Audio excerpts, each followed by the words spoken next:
Kaleshwaram project. Kaleshwaram Telangana ఏర్పడ్డ తర్వాత తెలంగాణకు సాగునీటి తాగునీటి అవసరాల కోసం కట్టిన ప్రాజెక్టు. అయితే ఎన్నికల ముందు మేడిగడ్డ బరాజ్లో ఉన్న ఒక్క పిల్లర్ కుంగింది. అయితే దాని మీద ఇప్పుడు చాలా పెద్ద ఎత్తున చర్చ ఏంది అంటే, అంతకుముందు వరకు కాళేశ్వరం మీద జరిగిన చర్చ వేరు, ఇప్పుడు జరుగుతున్న చర్చ వేరు. ఇప్పుడు ఎందుకు జరుగుతుంది చర్చ అంటే, ఇప్పుడు కాళేశ్వరం మీద పీసీ ఘోష్ కమిషన్ వేసిరు కదా, ఆ ఘోష్ కమిషన్లనన్నా వీళ్ళు అనుకుంటున్న కొన్ని అనుమానాలకు ఏమన్నా దాంట్లో చెప్తారేమో అని ఎదురు చూసిరు. కానీ దాంట్లో కూడా చెప్పకపోవడంతో ఇంకా వీళ్ళే చెప్పుడు స్టార్ట్ చేసిరు అన్నట్టు. ఇప్పుడు నిన్న కాక మొన్న బీఆర్ఎస్ పార్టీ నాయకుడు ఆర్ఎస్ ప్రవీణ్ కుమార్ మాట్లాడిండు. వి ప్రకాష్ గారు అయితే ఎప్పటి నుంచో మాట్లాడుతున్నారు దీని మీద, మేడిగడ్డ కుంగుబాటుకి సంబంధించిన ఇష్యూ మీద.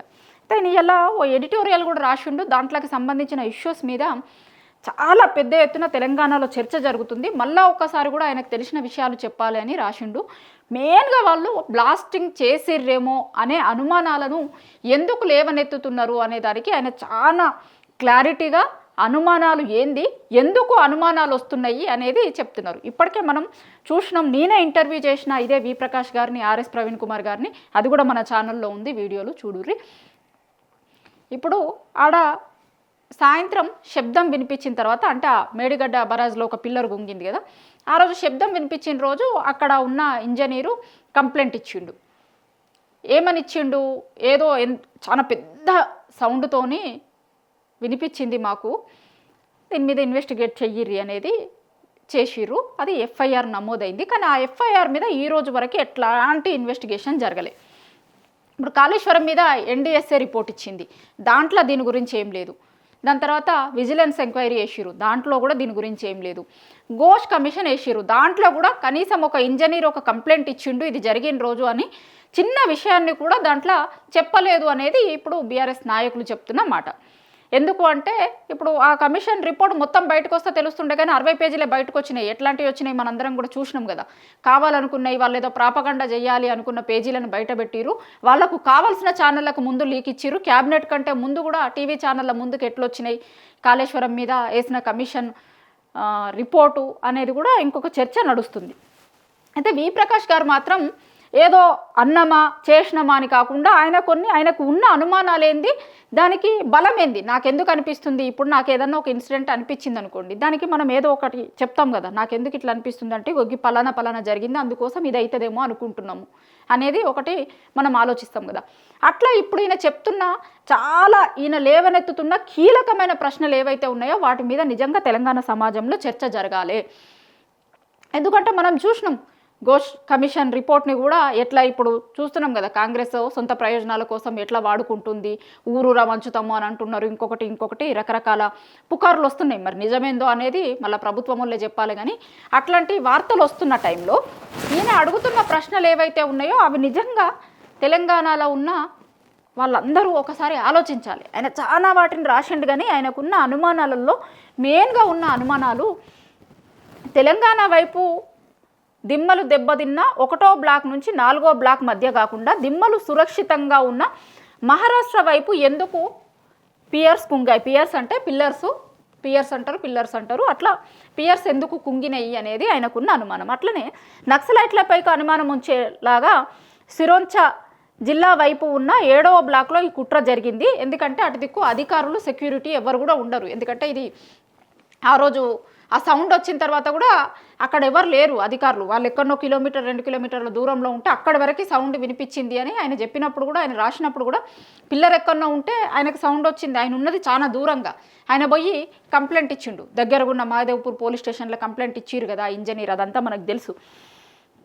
అయితే ఇంకొక ముఖ్యమైన పాయింట్ ఏంటంటే ఆయన లేవనెత్తుతుంది, ఎవ్వరూ గమనించకూడదనే సూర్యాస్తమయ సమయంలో చీకట్లు ముసురుతుండగా కుట్ర జరిగింది ఎప్పుడు, సాయంత్రం 6:30కి కదా ఆయన కంప్లైంట్ ఇచ్చింది, ఈవినింగ్ 6:30కి. అంటే కొంచెం చీకటి పడతా ఉంటుందిగా, ఎవరు పోరు వాటికి. ఇప్పుడు పొద్దుందాకా తిరిగినా, డ్యామ్ మీద పైన అటు ఇటు వైపు చూసినా, లేకపోతే ఎవరైనా ఉన్నారా అక్కడ అది ఇది అని తెలిసినా కూడా చీకటి అవుతున్నప్పుడు కొంచెం చీకటి పడుతుంది, ఆడెవరైనా మనుషులు ఉన్నా ఏదన్నా ఉన్నా కనబడదు కదా ఎవ్వరు, పైగా ఎవరు లేరు కూడా ఆ టైంలో. ఆయనకు సౌండ్ వినిపించింది అని ఆయన ఇంజనీర్ పోయి కంప్లైంట్ ఇచ్చిండు.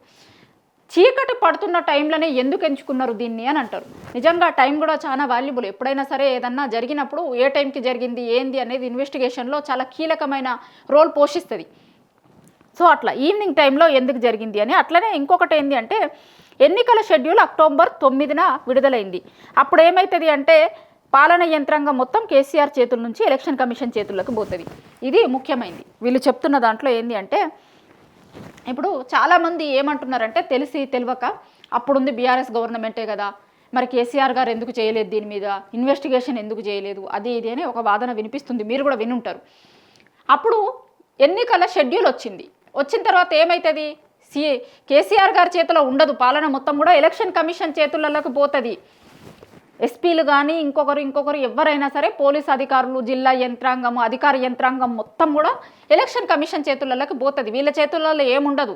కాబట్టి అసలు వాదనే డొల్లా, దాంట్లో అసలు ఏమీ లేదు. ఏంది అంటే ఏదో ఇప్పుడు కాళేశ్వరం విషయంలో ఎట్లయితే కూలేశ్వరం 1,00,000 కోట్ల అవినీతి జరిగింది, అసలు కట్టడానికే 1,00,000 కోట్లు జరగకపోయినా 1,00,000 కోట్ల అవినీతి జరిగింది అనేది కూడా మనం వింటూనే ఉన్నాం.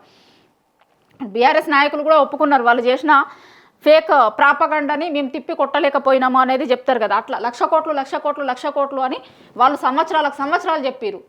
కానీ అసలు మొత్తం కట్టడానికి అయిందే 1,00,000 కోట్లు కాదు. దీనికి ఆన్సర్ ఉండదు కాంగ్రెస్ వాళ్ళ దగ్గర నుంచి. ఇప్పుడు ఇసుకలో పిల్లర్లు కుంగితే పెద్ద శబ్దాలు వినిపించవు, కిలోమీటర్ల కొద్దీ శబ్దాలు వినిపించవు అనేది ఆయన చెప్తున్న ఇంకొక మాట. ఎఫ్ఐఆర్ నమోదు చేసుకొని ఇప్పటి వరకు ఎందుకు జరగలేదు ఇన్వెస్టిగేషన్ అనేది ఇంకొకటి. ఇప్పుడు గతంలో ఉధృతంగా వరదను తట్టుకున్న మేడిగడ్డ ఎన్నికల ప్రచారంలో 1,00,000 కోట్ల అవినీతి జరిగిందని కాంగ్రెస్ బీజేపీలు ఆరోపణలు చేసిన కొద్ది రోజులలోనే ఈ ప్రమాదం ఎందుకు జరిగింది మనం చూసినాం కదా. కాంగ్రెస్ బీజేపీ నాయకులు 1,00,000 కోట్ల అవినీతి జరిగింది, 1,00,000 కోట్ల అవినీతి జరిగింది అని చెప్తూ ఉన్నారు కదా. అది ఆ ఆరోపణ చేసినాక కొన్ని రోజులకే ఎందుకు కుంగింది. ఇవన్నీ ఏంటి అంటే బలమైన వీళ్ళకున్న అనుమానాలు. ఆర్ఎస్ ప్రవీణ్ కుమార్ గారు కూడా అదే చెప్తున్నారు. ఒక్కొక్కటి డాట్స్ కనెక్ట్ చేసుకుంటూ చూడండి, ఎక్కడో ఏమో జరిగింది అనే అనుమానం ఖచ్చితంగా తెలంగాణ ప్రజలకు కూడా వస్తుంది. ఎందుకంటే ఇప్పుడు కూడా నీళ్ళు వదులుతున్నారు. అప్పుడు కుంగడానికంటే ముందు కొన్ని వందల ఏళ్ల ముందు వచ్చిన వరదని దృష్టిలో పెట్టుకొని దాన్ని డిజైన్ చేసిర్రు. అంత వరద వచ్చినప్పుడు కూడా అది కుంగలే. ఏం జరిగి ఉంటుంది, ఖచ్చితంగా దీని వెనకాల ఏదో కుట్ర జరిగి ఉంటుంది అనే అనుమానాలని ఇప్పుడు వీళ్ళు చాలా బలంగా, అది అనుమానాలను వాళ్ళకున్న అనుమానాలు ఏంది, ఇగో నాకు ఈ అనుమానాలు ఉన్నాయి, వీటి విషయంలో ఇట్లా జరిగిందని అనుకుంటున్నా, చూడు మీరు ఈ అనుమానాలకి నిజంగా ప్రభుత్వం అవేవి కాదనుకుంటే వీళ్ళ అనుమానాలకి ఆన్సర్స్ ఇవ్వాల్సిన బాధ్యత ప్రభుత్వాలదే ఉంటుంది కదా. ఎందుకంటే ఇప్పుడు ఎవరైనా సరే ప్రభుత్వంగా మీరున్నారు కాబట్టి ఇన్వెస్టిగేషన్ చేసి అసలు ఎఫ్ఐఆర్ ఎందుకు ముందుకు పోలేదు, ఏం జరగలేదు, దాని విషయంలో ఎందుకు ఇన్వెస్టిగేషన్ జరగలేదు, ఆ ఎఫ్ఐఆర్ విషయాన్ని కనీసం ఎన్డీఎస్ఏకి సంబంధించిన దాంట్లో కానీ, ఘోష్ కమిషన్కి ఇచ్చిన రిపోర్ట్లో కానీ, మిగతా చాలా వాటిలలో అసలు వాటిని ఎందుకు కనీసం ప్రస్తావించలేదు. అనుమానాలు ఉంటాయి కదా. ఇప్పుడు వీళ్ళు చెప్పిన తర్వాత ఇంకా మళ్ళీ ఒకసారి తెలంగాణలో ఉన్న వాళ్ళందరూ, తెలంగాణ సమాజం అంతా ఆలోచించడం మొదలుపెట్టింది. నిజమే కదా, ఇప్పుడు వాళ్ళు లేవనెత్తుతున్న ఒక 5-6 పాయింట్లు ఉన్నాయి. ఆ 5-6 పాయింట్ల మీద ప్రభుత్వం ఖచ్చితంగా సమాధానం చెప్పాల్సి ఉంటుంది. వట్టిగా అంతకుముందు కదా 1,00,000 కోట్ల అవినీతి లేకపోతే కాళేశ్వరం కూలేశ్వరము అన్న లెక్క మాట్లాడతామంటే నడవదు. ఎందుకంటే వాళ్ళు అడుగుతున్న ప్రశ్నలకు ఇగో దీనికి ఏంది, మీరు ఈ ప్రశ్న అడుగుతుర్రా, ఇగో దీనికి ఆన్సర్ గిది ప్రభుత్వం వైపు నుంచి అని సమాధానం చెప్పాల్సి ఉంటుంది. వట్టిగా నోటి మాటలకి ఏది పడితే అది మాట్లాడతాము అంటే నడవదు. అలా గతంలో ఇట్లనే మాట్లాడి చాలా ఫేక్ ప్రాపగండాను ఎట్లా చేసింది కాంగ్రెస్ నాయకులు అధికారంలో రావడానికంటే ముందు అనేది మనం చూసినాం. కాళేశ్వరంని కూలేశ్వరం అన్నారు, 1,00,000 కోట్ల అవినీతి అన్నారు. అసలు 1,00,000 కోట్లు ఖర్చే పెట్టండి, 1,00,000 కోట్ల అవినీతి అన్నారు. 1,00,000 కోట్లు ఖర్చే కాలే, 1,00,000 కోట్ల అవినీతి జరిగితే ఇప్పుడు ఈ 3 బారాజులు ఎట్లొచ్చినాయి, రిజర్వాయర్లు ఎట్లొచ్చినాయి, మేడిగడ్డ, అన్నారం, సుందిల్లా ఇవన్నీ ఎట్లొచ్చినాయి, నీళ్ళు ఎట్లొచ్చినాయి అసలు జనంకి, ఇవన్నీ ఆలోచించుకోవాలి కదా. జనం ఆలోచిస్తారు అనేది కూడా లేకుండా ఎట్లా పడితే అట్లా ఏది పడితే అది మాట్లాడతాము అని అంటే జనం ఆలోచించడం స్టార్ట్ చేసిర్రు. అసలు ఏంది ఏమైంది, నిజంగానే అది కొట్టుకుపోతే కుంగిపోతే నీళ్ళు ఎట్లా వస్తున్నాయి, ఇప్పుడు మరి మా పొలాలకి నీళ్ళు ఇట్లా పంపులు ఎట్లా ఆన్ చేస్తుర్రు, మోటార్లు ఎట్లా ఆన్ చేస్తుర్రు, ఇవన్నీ ఇప్పుడు తెలంగాణ సమాజం ఆలోచిస్తుంది. చర్చ జరగాల్సింది దీని మీద. అసలు ఏం జరిగింది, దాని వెనకాల ఏమన్నా కుట్ర జరిగిందా, ఖచ్చితంగా తెలంగాణ సమాజంలో చర్చ జరగాల్సిన అవసరం ఉంది. వీడియో చూస్తున్న వాళ్ళందరూ కూడా మీకు ఎట్లాంటి అనుమానాలు ఉన్నాయి, ఏంది దానికి సంబంధించిన ఇష్యూస్ ఒకసారి నాకు కమెంట్లో కూడా పెట్టండి. మీకు ఇంకేమన్నా అనుమానాలు ఉన్నాయా, ఇవి వీళ్ళు లేవనెత్తుతున్న అనుమానాలు. ఇప్పుడు చూస్తున్న వాళ్ళకి, వీడియో చూస్తున్న వాళ్ళకి కూడా ఇంకేమైనా పాయింట్స్ యాడ్ కావచ్చు, ఇగో మాకు ఈ విషయంలో కొంత అనుమానం ఉంది అని. అట్లాంటివి కూడా ఏమన్నా ఉంటే ఒకసారి కమెంట్లలో పెట్టుర్రి. కానీ ఖచ్చితంగా దీని మీద చర్చ జరగాల్సిన అవసరం అయితే ఉంది. అనుమానాలు చాలా ఎక్కువ కనిపిస్తున్నాయి, ఆన్సర్స్ దొరుకుతలేవు. కాబట్టి ప్రభుత్వం దీని మీద ఏం చెప్తుంది ఏంది అనేది చూడాలి.